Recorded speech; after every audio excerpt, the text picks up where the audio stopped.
It's 7:14 p.m. on a Tuesday, and Sarah is sitting in a booth at a mid-tier chain restaurant. Across from her are two of her oldest friends. They're laughing, complaining about their boss, and debating whether they can justify the $14 cocktail on the menu. Sarah is listening, nodding, and nursing a glass of water. What her friends don't know, what nobody in that restaurant knows, is that Sarah just crossed a milestone. 6 months ago, her brokerage account hit $350,000. Combined with her modest home equity, her net worth is now officially over $500,000. She is, statistically speaking, in the top 25% of American households. But Sarah is quiet. She hasn't mentioned the milestone. She hasn't bought a new car. She's still wearing the same Target fleece she bought 3 years ago. Why? Because Sarah knows something most people learn the hard way. The moment you tell the world you're rich, you stop being the owner of your money and start being a target for everyone else's expectations. My name is Zenvies, and today, we're going to talk about why the most important financial move you will ever make isn't a stock pick or a side hustle. It's the decision to stay invisible. We're going to look at why a $100,000 salary is a social trap, why the sandwich generation is being eaten alive by their own success, and why the truly wealthy are the ones you'd never notice. In a Kroger parking lot, the statistical target on your back. Let's start with the big lie that makes secrecy a necessity. If you look at the Federal Reserve data for 2026, the average American household in their mid-40s has a net worth of nearly $1 million, $975,800 to be exact. When people hear that number, they assume it's the baseline. They think that's what normal looks like. But as I've told you before, that number is a complete, statistical, mathematically laundered lie. It's an average that includes Jeff Bezos and the guy who lives in his basement. The median net worth, the person actually standing in the middle of the line, is just $247,200. There is a $728,600 gap between what people think is normal and what actually is normal. The moment you tell someone you're doing well, their brain doesn't go to the median of $247,000. It goes to the $1 million average. They assume you have the yachts and the linen suits from the movies. But here's the reality. For the median 40, roughly 60 to 70% of that $247,000 is locked inside the walls of their house. It's drywall and shingles. You cannot eat home equity, and you certainly can't pay for a friend's emergency loan with a piece of your roof. By telling people you're rich, you're inviting them to ask for money you don't actually have, in a liquid form. You're letting them assume you're Jeff Bezos, when you're really just Dave with a slightly better 401k. The six-figure social trap. The second reason to stay quiet is what I call the $100,000 mirage. In our culture, crossing six figures is treated like a finish line. It's the moment you're supposed to have made it. But in 2026, $100,000 has the purchasing power of what $36,000 had in 1980. If you earn $100,000 today, you aren't rich. You're just someone the IRS has decided to stop helping. The moment you cross that line, your student loan interest deductions vanish. Your education credits disappear. You are now paying full tuition on life. If you tell people you make six figures, they expect you to act like it. They expect you to go to the $80 separate dinners. They expect you to contribute to every office birthday fund. But after taxes, FICA, and the geography penalty of living in a city where jobs actually pay $100,000, your take-home pay is often barely enough to cover a one-bedroom apartment and a car payment. Nearly 1 in 5 households earning over $100,000 would struggle to cover a $400 emergency. They aren't broke. They're spoken for. Every dollar is already committed to rent, daycare, and taxes before it even hits the bank. When you tell people you're a six-figure earner, you're advertising a level of margin you don't actually possess. You're inviting Instagram envy. to dismantle the very savings that are supposed to be your safety net. The sandwich generation tax. This is where it gets genuinely uncomfortable. We are living in the era of the sandwich generation. More than half of Americans in their 40s are supporting an aging parent while also raising a child, or helping an adult child who moved back home.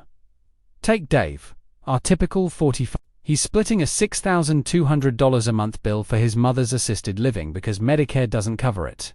At the same time, his 24-year-old son just moved back into his old room because his rent spiked. If Dave tells his siblings or his kids exactly how much he has in his 401k, they'll say he's one of the lucky ones with $250,000. What happens? Suddenly, the fair share of mom's care changes. Suddenly, the adult son feels less pressure to find a job because dad's loaded. The real rich, the people who actually make it to level 7 of compounding, know that wealth is a quiet, boring game of staying in your seat. But it is structurally impossible to stay in that seat if you're the one writing checks for 3 different generations at once. By keeping your mouth shut, you aren't being greedy. You're being a steward of the only cushion between your family and disaster. 9:47 a.m. Tuesday. Reality wealth isn't about the flex. It's about the door. Imagine you're Kian, a software engineer, making $140,000. It's 9:47 a.m. on a Tuesday, and a quick sync invite pops up on your screen from HR.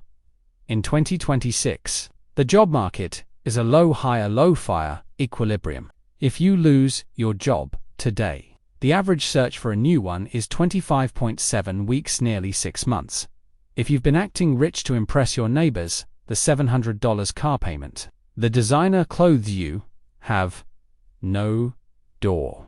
You have maybe 2 months of runway before you have to start raiding your 401k, paying a 10% penalty just to access your own money. That $25,000 withdrawal today could cost you $120,000 in future retirement wealth. The person who tells no one they are rich is the person who can walk into that 10 a.m. HR meeting with a straight back. At $35,000 in liquid savings, your palms stop sweating because you have 8 months of runway. At $250,000, you've reached Coastfire. You could stop contributing today and still retire a millionaire. But you only get to keep that power if you don't spend it trying to buy the validation of people who don't actually care about you. The fake rich are one Zoom call away from collapse. The quiet rich are the ones who built the door before they needed it. Asterisk the 7 levels of silent. Compounding is a psychological game, and most people lose it because they want the payoff too early. It follows 7 distinct levels, and for the first decade, it is designed to feel completely pointless. Level 1, $0. Year 1. You save $500 a month. At the end of the year, you have $6,283. You made $283 in interest, barely enough for a grocery run. Level 2. The discouragement phase. Years 2 to 5. You've saved $30,000, but the market has only added $9,000. This is where most people like Jake decided to scam and buy a truck instead. Level 3, the first crossover, years 7 to 10. You hit $100,000. This is the grind Charlie Munger talked about. Suddenly, your money is making $28 a day, a part-time job you didn't have to apply for. Level 4, the snowball, years 10 to 15. You hit $270,000. Your growth is now outturned in your contributions. Your money is a better employee than you are. Level 5. The acceleration, years 15 to 20. You have $380,000. You stop checking the balance because you feel secure, not rich. Level 6. The inflection point. Years 20 to 25. You hit $660,000. You are earning a median American salary just by existing. Level 7. The exponential phase. Years 25 to 40. You cross $3 million. Your money is doing a plumber's weekend shift every single day. If you tell people you're at level 3, They will try to drag you back to level 1 by asking for help or expecting you to spend. The only way to reach level 7 is to stay in your seat and ignore the account for 20 years while it quietly, rudely refuses to show you what it's doing. The Ronald Reid standard. If you want a blueprint for why you should tell no one, look at Ronald Reid. He was a gas station attendant and a janitor in Vermont. He drove a 2007 Toyota Yaris and held his coat together with a safety pin. People at the local cafeteria sometimes bought his meals because they thought he was homeless. When he died at age 92, he had $8 million in dividend stocks. He left millions to the local library and hospital. Ronald Reid didn't have a spending problem because no one knew he had anything to spend. He kept his couch guilt voice permanently installed. Compare him to the couple making $286,000 a year with only $2,000 in savings because they needed $6,000 bicycles and a performance of financial security. Income alone will not save you. Only discipline will. And discipline is 10 times harder to maintain when you have an audience. The enough number, the ultimate reason to stay quiet, is that wealth is relative. At $0, you ask, can I make rent? At $1 million, you ask, will a market crash wipe me out? At $3 million, you ask, is $3 million even enough for San Francisco? It is the same nervous system, wearing different clothes. If you tell people your number, they will compare it to theirs. They will tell you you're set, or they will tell you you're behind. Both opinions are dangerous. As Joseph Heller, the author of Catch-22, once said, I have something the hedge fund manager will never have. I have enough. Your enough is likely smaller than the internet tells you. It's probably closer to $800,000 than $8 million. It looks like a paid-off house, a boring index fund, and a Tuesday afternoon where nobody needs you. Your action plan.